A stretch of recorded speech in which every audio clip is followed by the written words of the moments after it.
Olá pessoal, bem-vindos ao nosso curso de processo penal. Hoje nós vamos estudar acerca da quesitação lá no tribunal do júri. Ou seja, como que é feita a formulação de quesitos para que os jurados decidam sobre a condenação ou a absolvição do acusado. Bora lá então?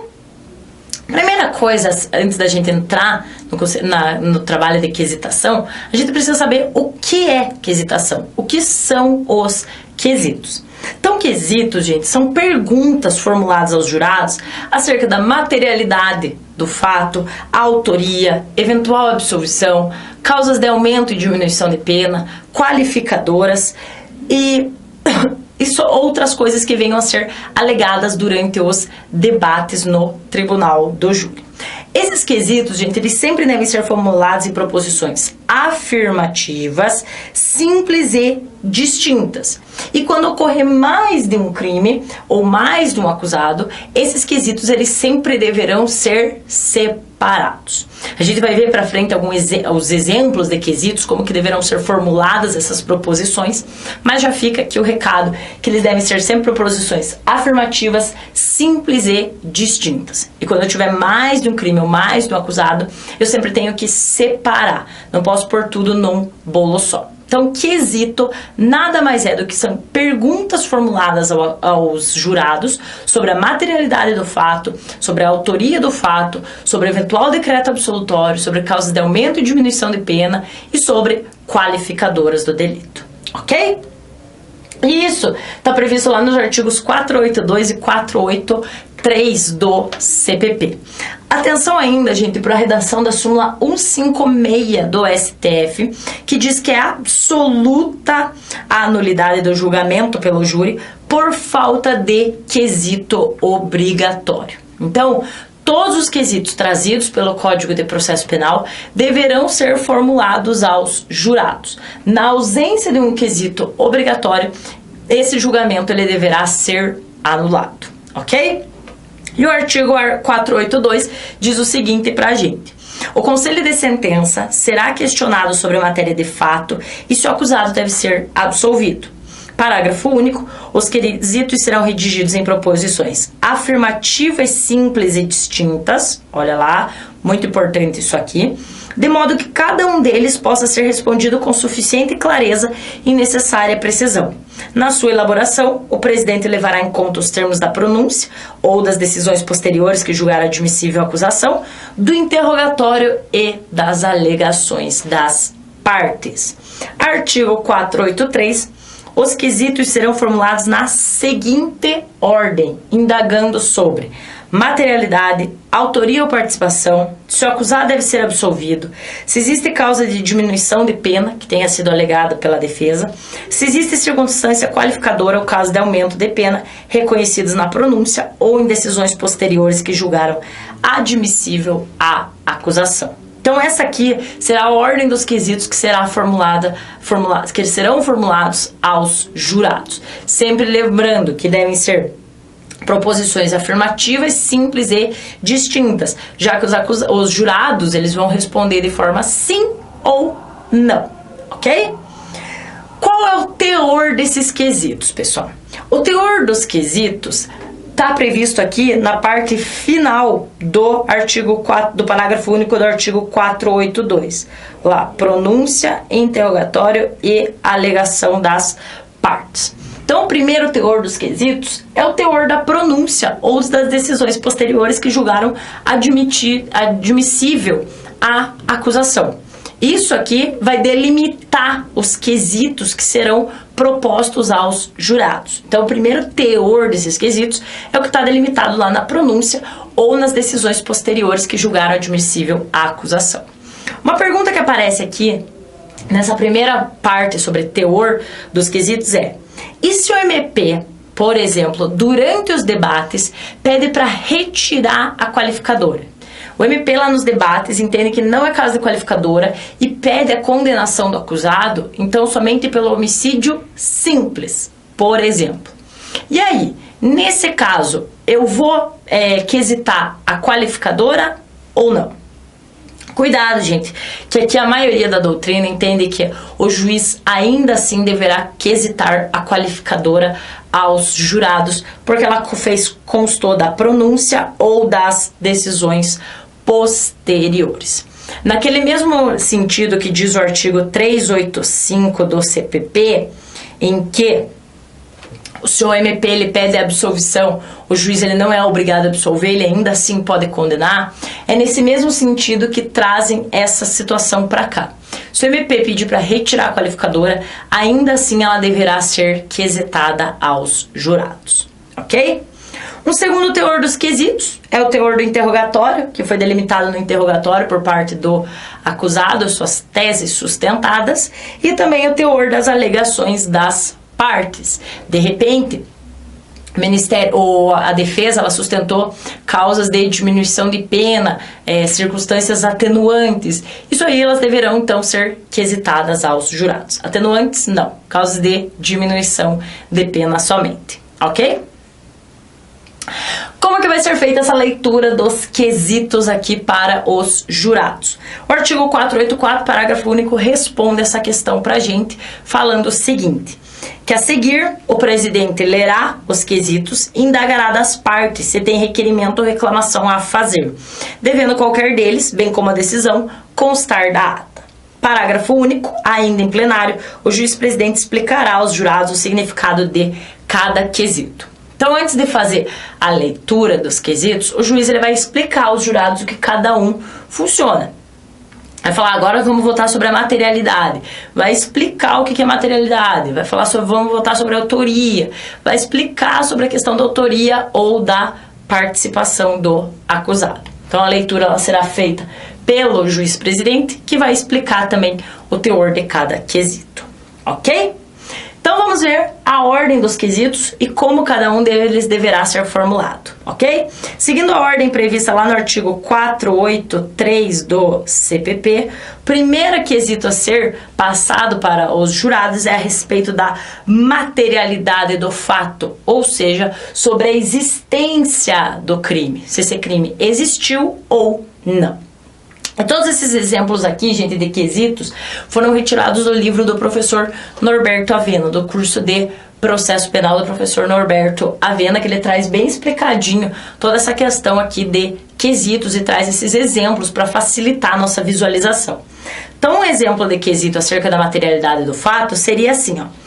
No dia 13 de janeiro de 2015, por volta das 14 horas, na Rua Brasil, interior da residência de número 400, bairro Navegantes, em Porto Alegre, a vítima João foi atingida por disparos de arma de fogo que lhe causaram as lesões descritas no auto de necropsia da folha 30, provocando-lhe a morte? Sim ou não? Aqui, aí os jurados vão votar. Sempre lembrando que a votação prossegue se eu tiver pelo menos, no mínimo, né, mais de 3 votos no sentido sim, e ela não prossegue se eu tiver mais de 3 votos no sentido não. A partir daqui, então, se eu tivesse, por exemplo, 4 votos no não, eu paro a votação e o sujeito estará absolvido. Se eu tiver 4 votos sim, ela prossegue e nós vamos para o próximo quesito. Ok? Então, o primeiro quesito é a respeito da materialidade do fato. E lembrem-se, eu não preciso mais chegar a ler as 7 respostas. A partir do momento que eu atinjo a quarta votação, votação no mesmo sentido, seja sim ou seja não, eu paro por ali. Se for o caso, eu prossigo. Se não, encerro por ali. Ok? Próximo quesito é sobre a autoria ou participação do acusado. Por exemplo, o acusado foi o autor dos disparos? Sim ou não? O réu Pedro, efetuando os disparos que atingiram a vítima João, concorreu para a prática do fato? Sim ou não? Então vejam, gente, são proposições sempre afirmativas, simples e diretas, para que a gente possa responder com sim ou não. Sempre lembrando, mais de 3 votos para sim, eu prossigo, mais de 3 votos para não, encerrou por aqui, ok? Próximo quesito tá lá no 483, parágrafo 4º. Não tá lá no rol dos incisos, não tá naqueles incisos, mas o parágrafo 4º traz ele para cá. Que seria um quesito relativo à desclassificação para um crime da competência do juiz singular, desde que essa seja a principal tese defensiva. Diz o 483, parágrafo 4º seguinte pra gente. Sustentada a desclassificação da infração para outra de competência do juiz singular, será formulado o quesito a respeito para ser respondido após o segundo ou terceiro quesito, conforme o caso. Então, entra aqui. Se a defesa sustentou a tese de desclassificação do delito para um delito de competência do juiz singular, isso deverá ser quesitado aos jurados. E como? O réu quis o resultado ou assumiu o risco de produzir a morte da vítima? Vejam que aqui eu estou trabalhando com a questão do dolo. Se eu vou retirar do tribunal do júri, eu tenho que tirar a possibilidade do dolo para mandar para um juiz singular. Então eu vou quesitar isso aqui. Se foi sustentado pela defesa a possibilidade de desclassificação, eu vou quesitar isso aos jurados. Um próximo quesito é sobre a possibilidade de tentativa e desclassificação para outro crime de competência do júri. E está previsto lá no parágrafo 5º do artigo 483, que diz o seguinte pra gente. Sustentada a tese de ocorrência do crime na sua forma tentada, ou havendo divergência sobre a tipificação do delito, mas sendo também ainda de competência do tribunal do júri, o juiz formulará quesito acerca dessas questões para ser respondido após o segundo quesito. Então vai ser assim.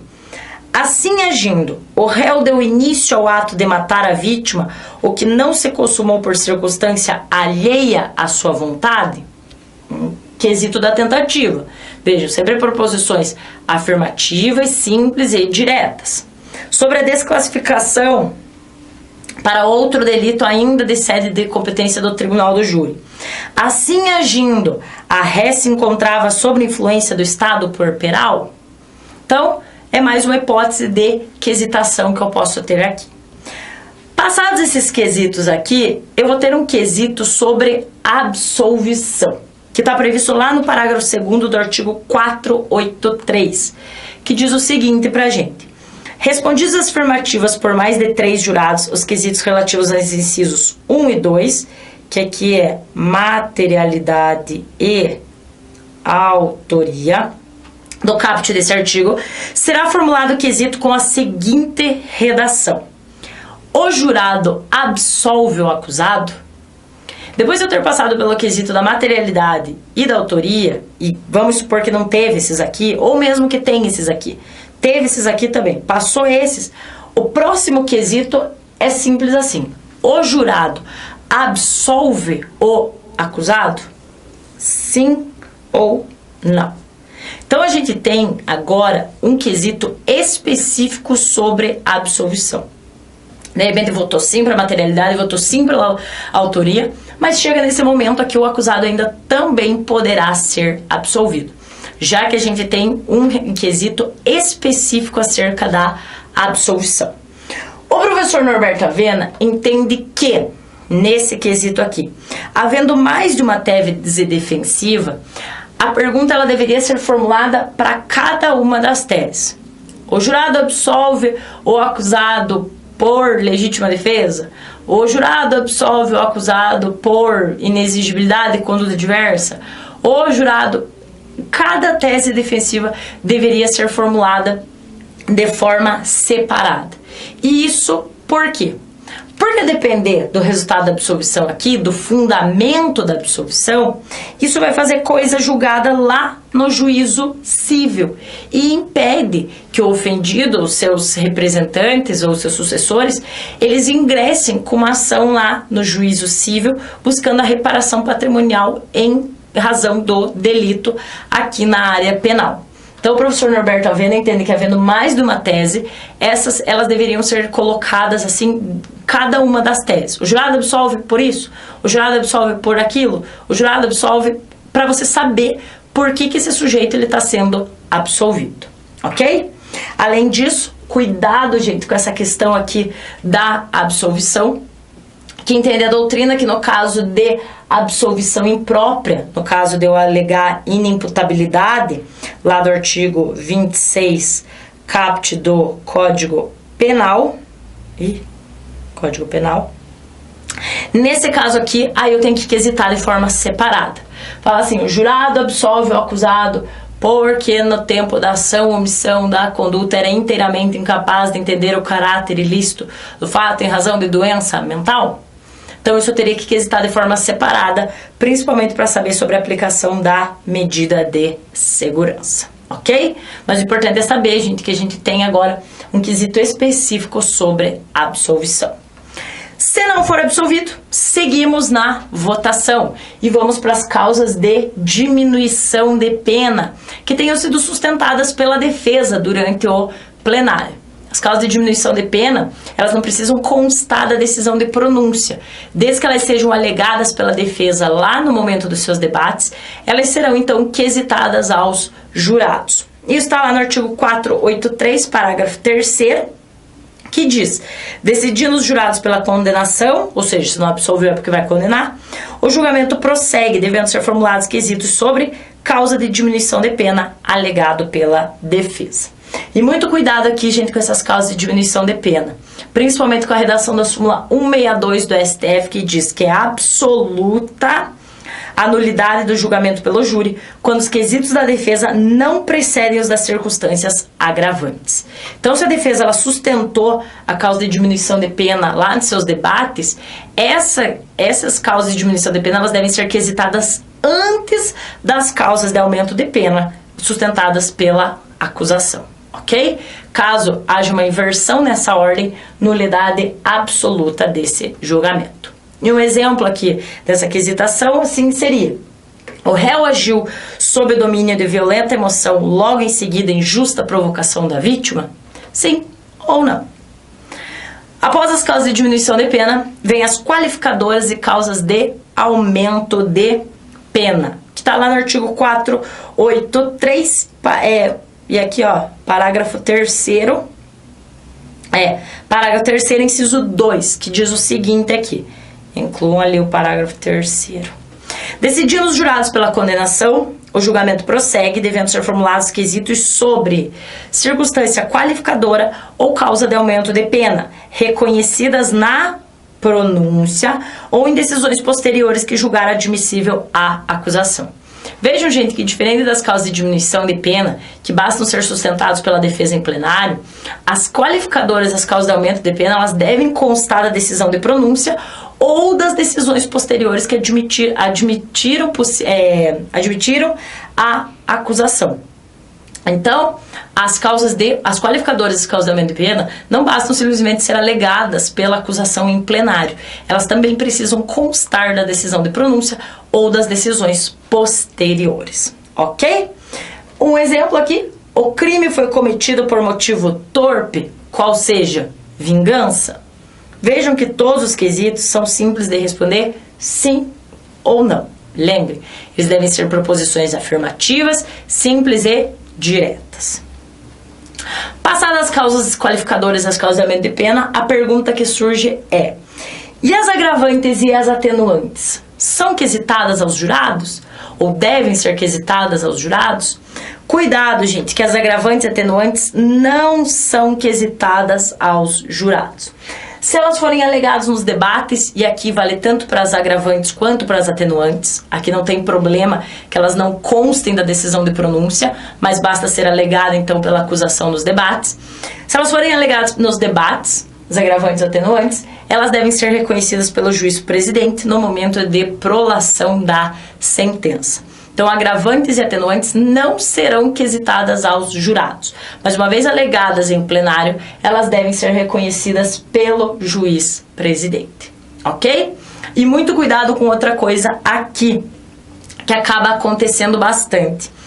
Se essa agravante aqui, ela funcionar como qualificadora do delito, ela não poderá ser quesitada, ela não poderá ser utilizada como agravante e ao mesmo tempo como qualificadora. Então, se a agravante ela já foi utilizada lá como a qualificadora do delito, ou se ela também se apresenta como uma qualificadora do delito e isso não foi mencionado na pronúncia, essa agravante ela não poderá ser utilizada, ok? Então a gente tem o motivo torpe aqui também como uma agravante. Mas como ele é uma qualificadora do homicídio, se ela não foi utilizada lá na pronúncia, ela não poderá ser utilizada aqui como agravante também. Então, as agravantes que qualificam também o delito não serão consideradas pelo juiz presidente. Ok, pessoal? Então, sobre quesitação, era isso que eu tinha para passar para vocês. Muito obrigada e bons estudos!